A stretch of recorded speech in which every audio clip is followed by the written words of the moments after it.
देवता है उनमें प्रमुख जो है आज गणेश चतुर्थी गणपति जी का प्रादुर्भाव हुआ है और उसी रूप में भगवान की कृपा है और हमारे वेदांत जी महाराज पढ़ा रहे हैं। वेदांत जी महाराज सब निवेदन करते हैं कि अपना हमारे काम आप सबको पढ़ाएं। आप सब लोग इसको ग्रहण करने के लिए शांति से स्मरण करें। वेदांत जी महाराज शरणकमलचिन्मकरन्दाय भक्तजनमानसनिवासाय श्रीरामचन्द्राय संस्कृति साधना के प्रति श्रद्धा व संरक्षण विचक्षण वैज्ञ पूज्य श्री महानुभावों माताओं बहनों, आज सौभाग्य से देवोपासना पद्धति है। पंच देवोपासना पद्धति में सबसे पहले गणेश जी का नाम आता है। गणेश भगवान का पूजन अर्चन, भगवान शंकर जी का पूजन अर्चन, भगवान विष्णु का पूजन अर्चन और माँ शक्ति की पूजा वंदना और सूर्य भगवान, ये 5 देवोपासना पद्धति हमारे हिंदू धर्म में है, जिसका वर्णन आया है। ये निर्णय हुआ कि ब्रह्मांड की परिक्रमा करके जो सबसे पहले पहुंचे,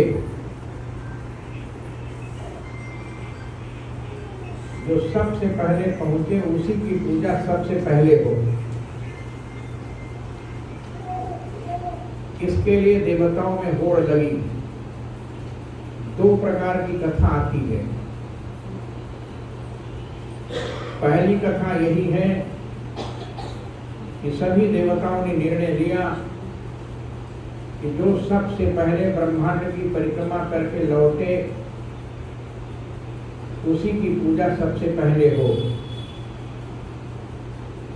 तो सभी देवता लोग ब्रह्मांड की परिक्रमा करने के लिए चल दिए। जब सभी देवता लोग ब्रह्मांड की परिक्रमा करने के लिए चले, तो नारद जी ने सोचा, देखो तो आज बड़ी भगदड़ मची हुई है।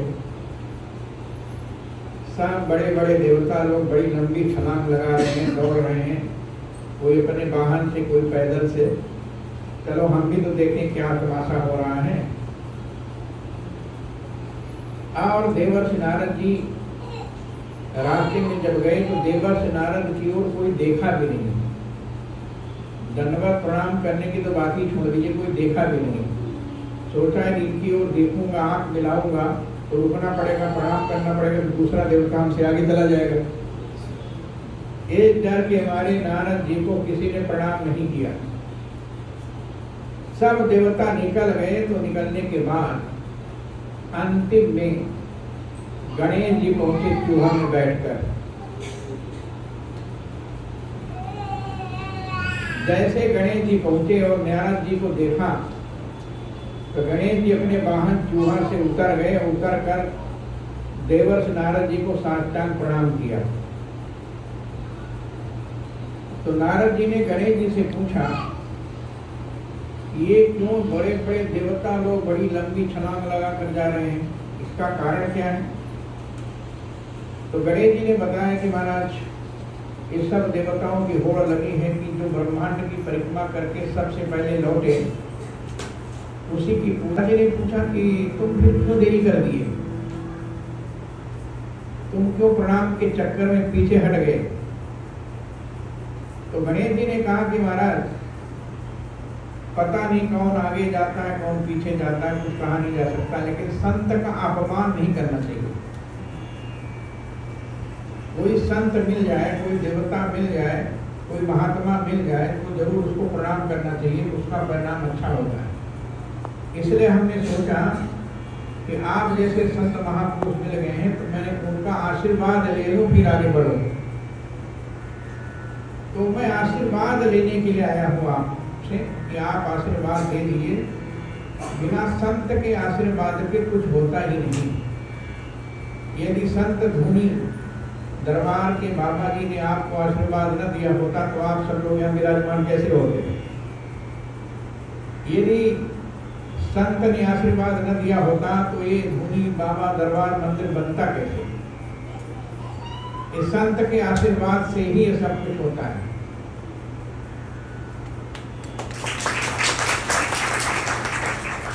बिना संत की कृपा से कुछ होता नहीं। गणेश जी ने कहा, महाराज आप संत हैं, महात्मा हैं, साधु हैं, मैंने सोचा कि आपको प्रणाम कर लो तो जरूर कुछ उपाय आपके द्वारा मिल जाएगा। बिना सत्संग के कुछ होता नहीं और बिना संत की कृपा से कुछ मिलता भी नहीं। जब संत की कृपा होती तभी कुछ मिलता है। इसलिए हमारे शास्त्रों में लिखा, संत भगवंत अंतर कियंत। संत और भगवंत में कोई अंतर नहीं हो। श्रीमद् भागवत की कथा में वर्णन आया है कि जब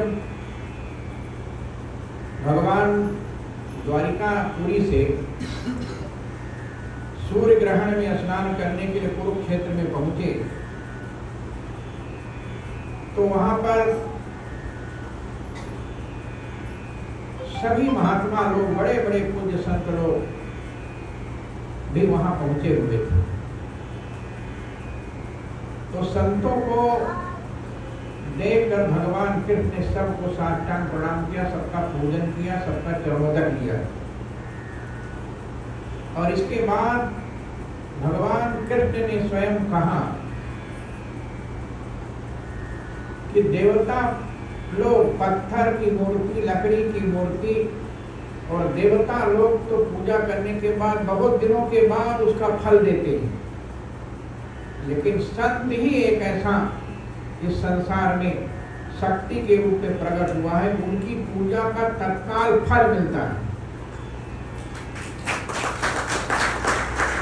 न हम्यादि तीर्थानि न पुरंती।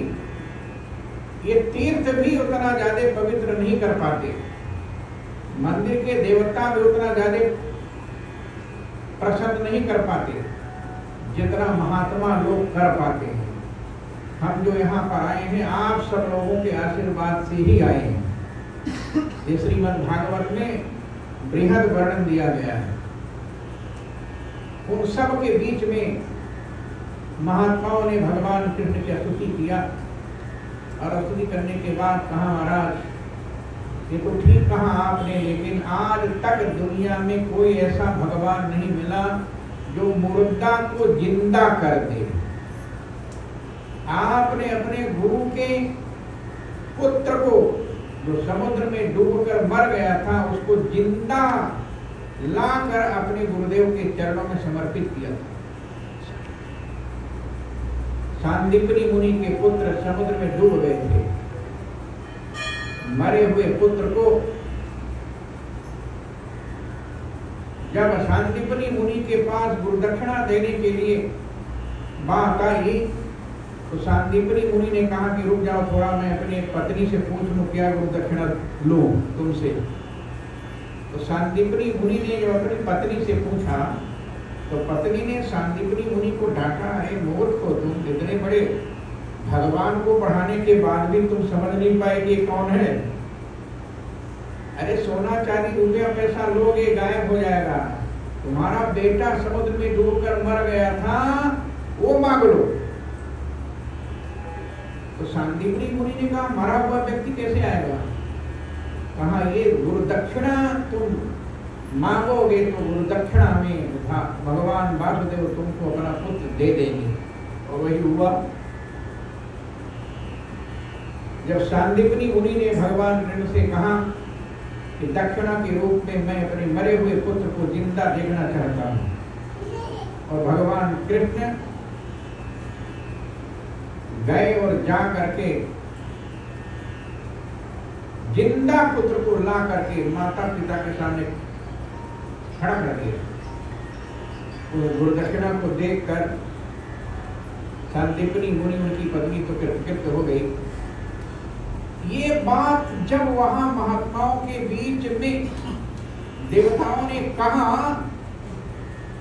भगवान कृष्ण की मां देवकी को भी अपने पुत्रों की याद आ गई।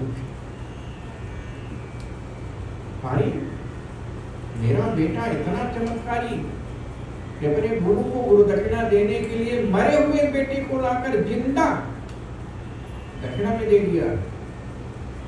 तो देवकी ने अपने पति वसुदेव से कहा, मेरे भी 6 पुत्र मर गए थे, यदि अपने गुरु के पुत्र को लाकर दे सकते हैं तो मेरे भी मरे हुए पुत्र को लाकर दे सकते हैं। और मां देवकी के स्तन में दूध आ गया और द्वारिकापुरी पहुंचने के बाद अपने बेटे से कहा, बेटा यार तुम अपने गुरु को गुरु ऋण से उऋण होने के लिए मरे हुए बेटे को जिंदा करके दे सकते हो, तो मेरे भी 6 पुत्रों को कंस ने मारा था, तो मैं भी मातृ ऋण और पितृ ऋण से उऋण होने के लिए तुमसे कहता हूं कि मेरे भी पुत्रों को जिंदा ला कर दो।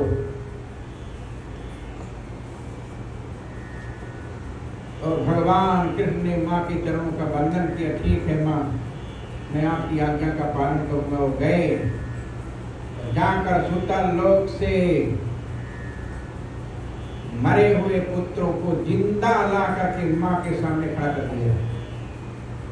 और माँ ने अपने स्तन का 6 पुत्रों को दूध पिलाया, और दूध पिलाने के बाद भगवान कृष्ण ने उन सबको मुक्त कर दिया। ये केवल संत के आशीर्वाद से हुआ। देवर्षि नारद जी ने गणेश जी से कहा कि चलो, तुमको ये डर नहीं लगा कि हम सबसे पीछे हो जाएंगे, और तुमने आज मेरा सम्मान किया, इसलिए मैं तुमको उपाय बताना चाहता हूँ। पूछा, क्या? किस उपाय से मैं सबसे बड़ा देवता बन सकता हूँ? तब देवर्षि नारद ने कहा, बोलो, ब्रह्मांड का सबसे बड़ा मालिक कौन है?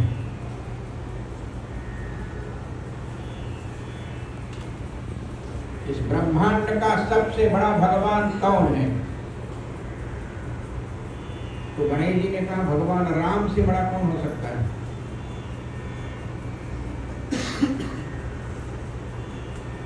देवर्षि नारद ने कहा, राम लिखो, रा और मां,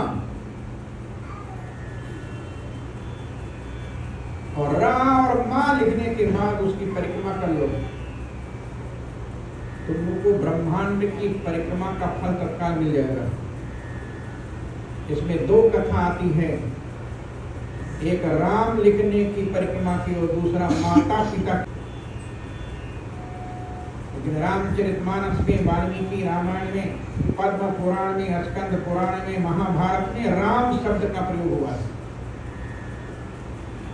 देवर्षि नारद के सामने गणेश जी ने रा और मां लिखा और अपने चूहे में बैठ गए।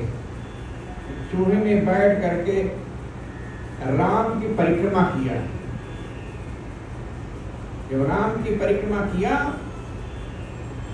और सारे ब्रह्मांड की परिक्रमा करके जब देवता लोग आए, तो भगवान विष्णु और भगवान शंकर जी ने पूछा, तुमसे भी आगे कोई था? तो सभी देवताओं ने कहा, और तो कोई नहीं दिखा, लेकिन चूहे के पैर का चिन्ह देखा।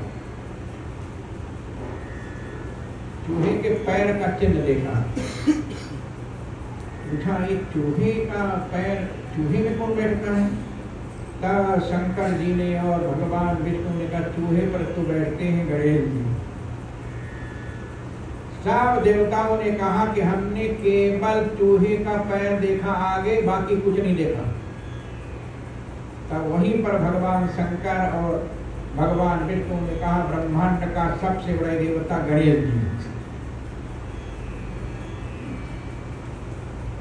इसलिए गणेश की पूजा होती है।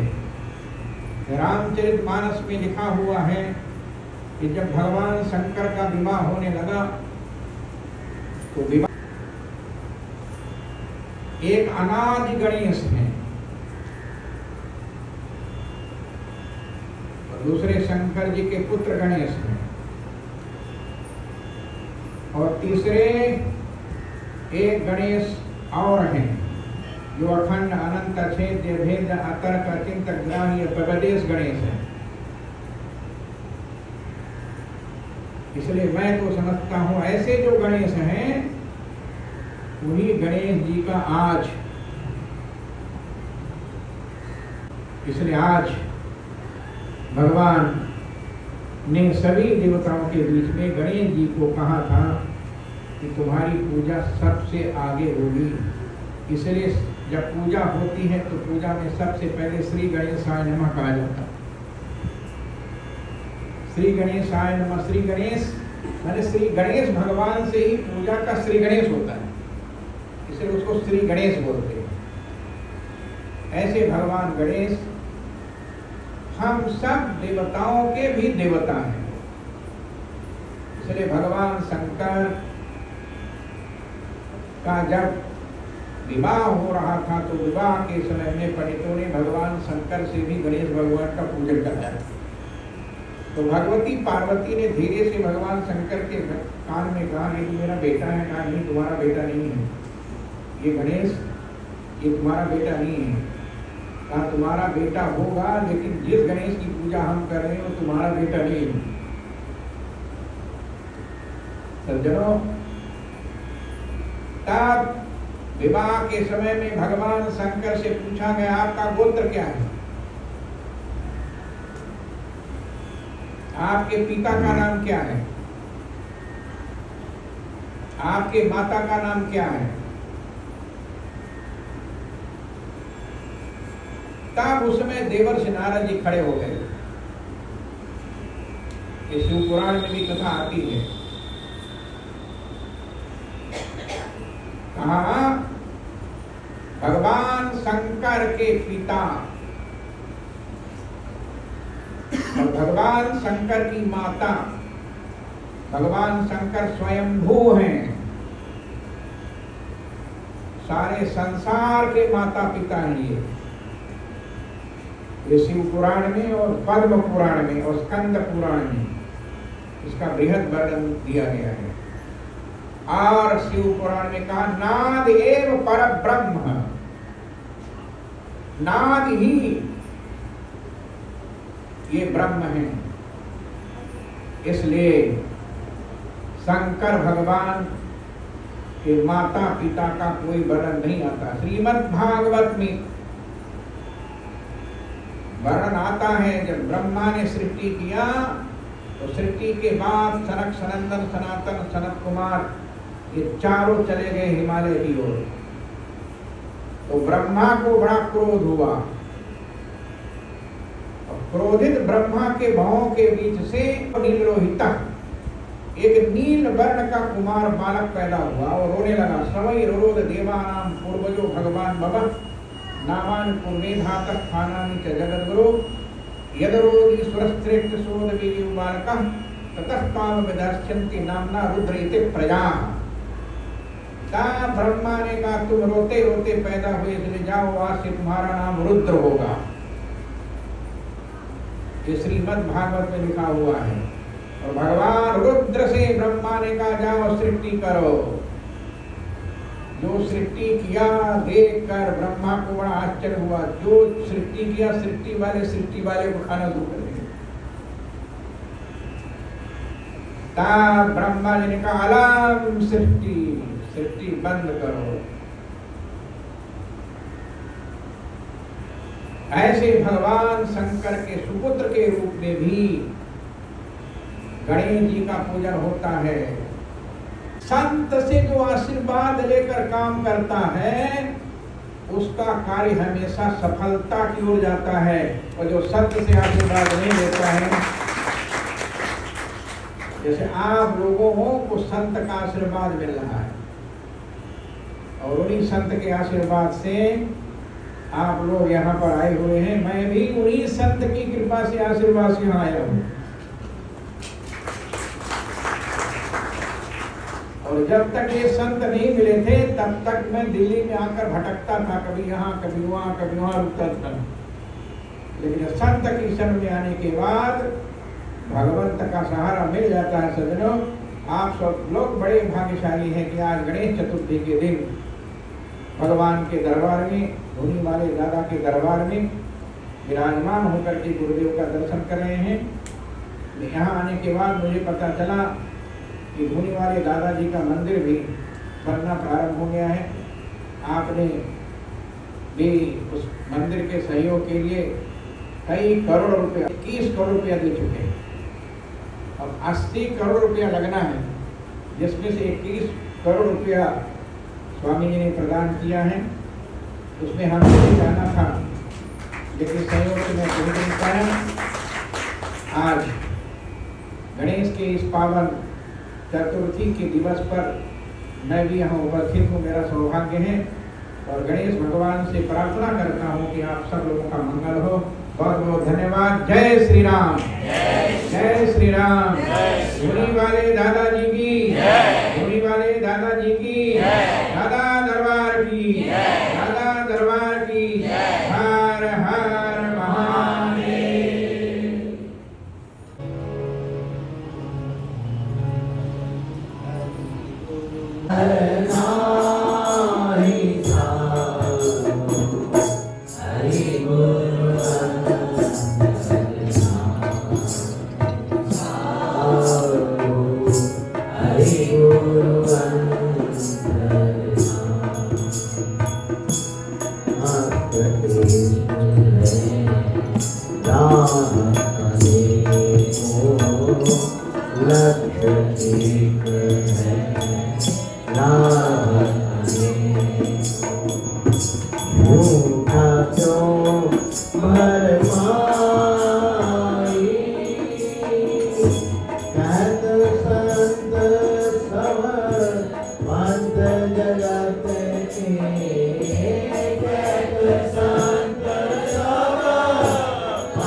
महाराज जी ने बोला कि संत की कृपा, ऐसे धूनी वाले दादाजी की कृपा से देखो दरबार में संत पधारते हैं, ये उनकी कृपा है। ऐसे महान संतों को गुरु महाराज भेजते हैं और उनकी वाणी से वेद वाणी प्रकट होती है। हमारे पुराणों में, वेदों में और जो भी हमारे उपनिषद हैं, पुराण है, उन सब में जो भी नहीं थे उसको बड़े सरल रूप में आप सबको बता के और वापस ज्ञान प्रकाश के जो भी आपके भ्रमित संशय हैं, जो गुरु और हरि में भेद को मिटाते हैं। भगवान की कृपा और गुरु की कृपा का अंतर बताते हैं। भगवान और गुरुवान की कृपा किस तरह से सहज रूप में हम पे हो रही है, उसको प्रकट करके हमारी जीवात्मा का कल्याण के लिए जो ऐसा वचन देते हैं, प्रवचन देते हैं, ऐसी दृष्टा और दृष्टि हमारी करते हैं, उन्हीं को हम सब लोग उनको प्रणाम करते हैं, साधुवाद करते हैं। महाराज जी पधारे, महाराज जी को नमन और महाराज जी का साधुवाद। भगवान की कृपा है, ऐसे सब पधारते हैं और आप हम सबको किसी तरह से हमारे मन की संशय, मन के भ्रमित को दूर करते हैं। उसी परंपरा में दादाजी धूनी वाले की जो कृपा है, महाराज जी ने क्या कहा है, दादाजी की कृपा से हमारे गुरुवान जी बोलते थे, बोले देखो हमारे दरबार में वही आ सकता है जिसमें गुरु कृपा। इसलिए गुरु कृपा से आप सब लोग आते हैं, आनंद लेते हैं। यही उनकी कृपा है और बनी रहे, उसके लिए अपन सभी नमन प्रणाम करते हैं और उनकी प्रसन्नता के लिए अपन सब लोगों को भजन सत्संग महिमन श्रीकांड सब सुबह विश्व काम शाम को महिमन श्रीकांड का पाठ होता रहता है। मंदिर में भी एक पाठ पूरा होता रहता है। ये इन सब चीज से सत्य का आवरण बनता है। जिस तरह औरा होता है, भगवान के चेहरे के आसपास देखो एक चक्र सा दिखता होगा, वो उनकी प्रताप का होता है, उनके भजन का होता है। उसी तरह संतों का जो औरा है वो हमें दिखता नहीं है, लेकिन जब उनकी वाणी प्रकट होती है या उनकी कृपा की दृष्टि होती है, कोई कोई संत वाणी से अपनी कृपा दृष्टि करते हैं और कोई कुछ ऐसी हैं हमारी दृष्टि के सामने हो। एक बार मैं ऐसे साइड में जैसे बेरी करें से पढ़ा, मेरे हाथ पकड़ के सामने कर दिए, बोले बेटा हम सन्यासी हैं, हमारी क्या पता कब कौन सी दृष्टि हो जाए हमारी बिना पसंद है। और एक और अजीब चीज, बोले पीछे तो चोर उचक के खड़े होते हैं, तो इस सामने है उनकी दृष्टि के सामने है। और आज गणेश चतुर्थी है, महाराज जी ने आपको कहा कि चंद्र के दर्शन नहीं हो, क्योंकि भगवान कृष्ण को भी जो चोरी लगी थी समय तक मणि की, आपको उस कहानी भी पता है, दूसरी कहानी भी महाराज जी ने बताई। लेकिन चंद्र की दृष्टि पे पड़े, वो दृष्टि से अपने पड़े, वो किस चांदनी के रूप में पड़ सकती, इसलिए सिर झुका के और आपको निकलना है, जिससे उस दृष्टि से दृष्टि ना मिले, लेकिन चंद्र की रोशनी, चंद्रमा की किरण आपके मस्तक पर आशीर्वाद के रूप में पड़े, जिससे भाग्य उदय हो। ये भाग्योदय वाली कहानी महाराज जी ने मेरे भी कई बार सुनी। महाराज जी ने जो बताया कि इसके जो है चंद्रमा की दृष्टि यदि पड़ जाए तो भाग्य उदय हो जाता है, ये पहली बार मैंने महाराज जी सुना। तो महाराज जी की वाणी से हम कृतज्ञ हैं और उनका साधुवाद करते हैं, नमन करते हैं।